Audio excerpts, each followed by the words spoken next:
Pablo Longoria dénonce un incident inouï dans le vestiaire avec Rabiot. Jonathan Rowe a déjà donné son accord à un club italien. Le dirigeant marseillais justifiait sa position sur Adrien Rabiot. Mis à l'écart après son altercation avec Jonathan Rowe, Adrien Rabiot ne jouera plus pour l'Olympique de Marseille. Le président du club phocéen, Pablo Longoria, a évoqué un incident inouï après la défaite à Rennes pour justifier sa volonté de vendre le milieu français. Alors qu'il discutait d'une prolongation de contrat courant jusqu'en juin 2026, Adrien Rabiot, 30 ans, a brutalement vu son avenir basculer. Le milieu de terrain français a été placé sur le marché des transferts après son altercation avec Jonathan Rowe lors de la défaite à Rennes, 1-0, samedi dernier. Une décision forte, révélatrice d'une rupture irréversible entre le joueur et le club. Après plusieurs jours de mutisme, Pablo Longoria a livré sa version, insistant sur la gravité des faits et sur la sidération qu'ils ont provoquée en interne.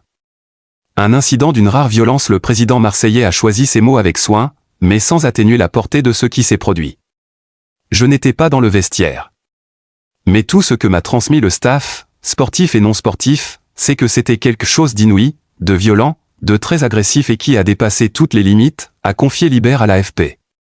Pour lui, l'expérience cumulée de Roberto De Zerbi, Mehdi Benassia et de sa propre carrière suffit à mesurer l'ampleur d'un tel événement.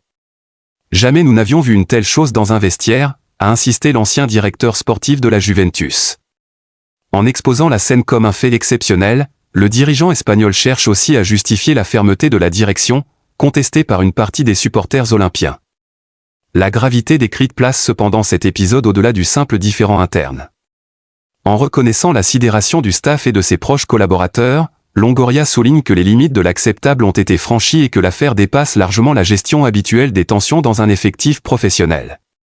Le président de l'OM a également tenu à rappeler que l'éviction du vice-champion du monde n'avait rien d'un choix stratégique, alors que les discussions pour une prolongation s'étaient déjà enlisées. Vous pensez que je suis content d'arriver à ce type de situation avec l'un des joueurs les plus performants de la saison dernière et que j'ai présenté comme un exemple, a-t-il lancé. Un message clair, cette mise à l'écart s'impose au club, elle n'est pas voulue. En insistant sur la notion de « victime », Longoria repositionne l'OM comme subissant un incident qu'il ne contrôle pas.